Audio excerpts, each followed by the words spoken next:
Bilang isang artist na nakilala sa pagpipinta, medyo kakaiba 'tong show na 'to para sa akin. Hindi medyo, talagang kakaiba kasi bukod sa wala kang makikitang painting, talagang textile base yung show at first time yung collaboration with a designer na si Steffi Kua and another artist, Marion Contreras. Geraldine and Marion, we're looking for a garment designer or a fashion designer to help realize their dreams of making their textiles more accessible to people.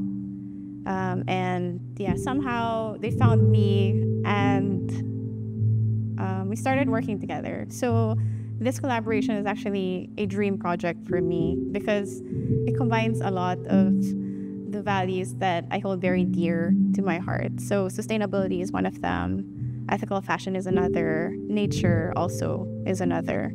So I started eco printing as a means to create my own textile because I work mainly with fabric and I usually apply different techniques to create a lot of different works. I started with foraging plants by the river along my mother's home.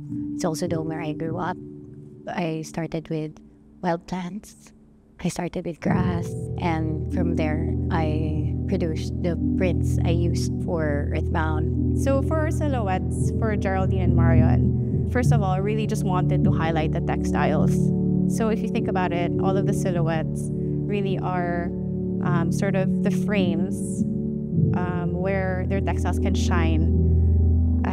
We started working with circular patterns because we thought these are the seeds that encapsulate their textiles, their artwork, and also nature, which they used for eco-printing. So you'll see a lot of the silhouettes here form a spherical shape or actually just come from a pure circle that's cut using their textiles.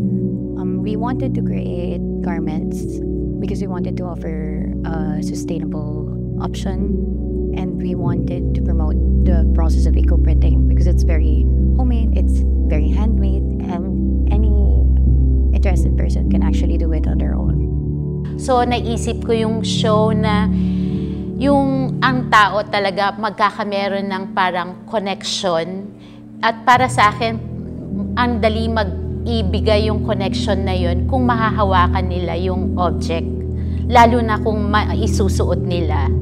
I think what's common in my work is the importance of the labor I put in them. And then when I discovered that there's a way to make my own textile, it is added labor, but it is also essential for me to create my work from the very beginning. If you notice some of the garments here, they're actually just in this, like in a format of a circle. So that kind of represents the seed or like Mother Earth.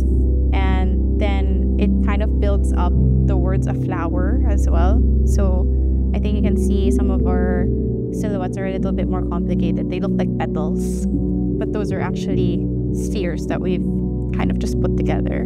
Sa mga ibang naging bisita na show, iniisip nila, it's about fashion and art. Para sa akin, hindi lang siya about fashion and about art. Hindi lang siya yung how to merge fashion and art. Para sa akin, parang gusto ko i-introduce din yung alternative way of living na talagang parte ka ng environment mo. Kasi lahat ng materials na makikita mo dito sa show, except for the fabrics, but they're all natural fabrics, nanggaling talaga sa garden, sa farm namin, like the bamboo poles, at saka yung mga prints, galing yan doon, at saka yung mga taong naka-collaborate ko sa show na ito, part din ng community. So parang gusto ko rin ma-introduce sa ibang mga artists, or kahit hindi mga artists, paano nila gamitin kung ano yung nasa paligid nila. So for the tapestries, we decided to create 4 tapestries to represent the 4 seasons. My works are usually diaristic. So whatever happens in my life, whatever is present, I take inspiration from that. Like I take the narrative and put it into the work.